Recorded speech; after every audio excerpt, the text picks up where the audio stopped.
Since it's my first day sa aking trabaho mga lodi, ay talagang kabado ako. Hindi ko alam kung saan ako mag-uumpisa o ano ang gagawin ko. Pero na very supportive ang aking PM, which is my project manager. Talagang ginaguide niya ako, talagang binubusisi niya ang dapat busisiin na para matutunan ko. Yes, tama ang mga narinig nyo. Kaya napakaswerte ko at dahil dyan mga lodi, ang bilis ko nakuha at natutunan ang dapat kong gawin. Unang-una sa ginagawa ko o nagiging routine ko bilang supervisor sa isang kumpanya ay nagro-robing ako. Yes, araw-araw ako ay nagro-robing o umiikot kumpanya. Kasi meron kaming hawak na 21 departments sa isang kumpanya. Yes, you heard it right mga lodi. Meron kaming 21 departments na hawak sa buong kumpanya. Araw-araw ang ginagawa ko, iikutin ko ang bawat departments para i-check ang mga tao kung nandoon sila sa area nila, kung ano ang ginagawa nila o baka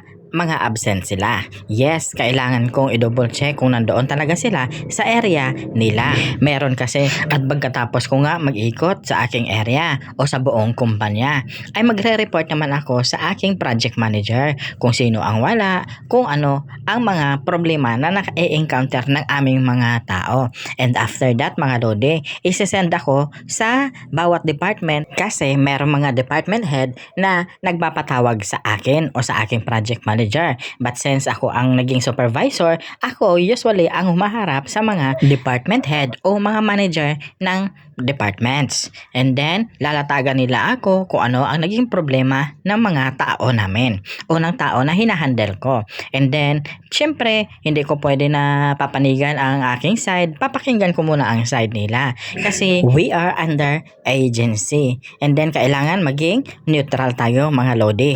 And then, pag nag-discuss na yan ang department heads na ganito ang problema ng aking tao, doon na ako papasok. And then, bibigyan ko rin sila ng paliwanag kung ano ang nangyari sa aking tao, bakit ganito ang aking tao. After namin mag-usap ng department heads mga lodi, i-call ko rin ang atensyon ng involved sa problemang iyon. Syempre, tao ko yon. Kakausapin ko siya, hihingian ko siya ng side niya or ng written explanation kung bakit niya nagawa yon, bakit nagka-problema, bakit ganito, bakit ganyan. Yes mga lodi, akala nyo ba madali lang siya kung pakinggan ang kwentong ito, pero sa totoong buhay, mai-stress ka. Lalo kung araw-araw ganyan ang encounter mo. Imagine mo mga lodi ha, nahawak ka ng halos nasa 300 na manpower tapos ikaw lang mag-isa.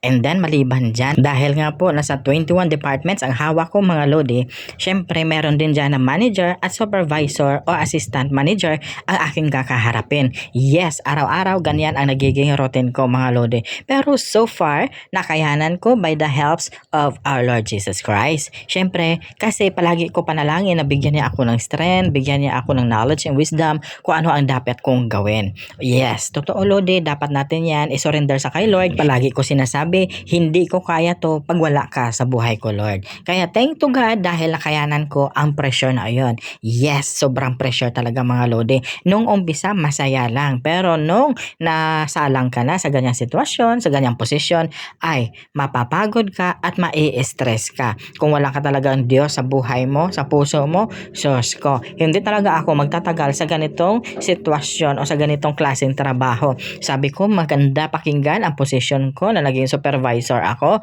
Sus ko, at the end of the day, parang ako lang din pala ang aayaw pag ganito. Sabi ko, mas gusto ko pa na maging ordinaryong tao o gusto ko na lang maging ordinaryong empleyado. Yes, sa totoo lang mga lodi, dumating talaga ako sa punto na sabi ko, gusto ko na lang maging ordinaryong empleyado. Kinausap ko na ang aking project manager na sabi ko, pwede ibaba mo na ang position ko. Hindi ko na talaga kaya. Mabuti nga at ang aking project manager ay talagang napaka-supportive. Thankful din talaga ako sa kanya. Kasi sa totoo lang, sa isang kumpanya o sa loob ng isang office, bibihira ka maka-encounter ng project manager na talagang napaka-supportive mga lodi.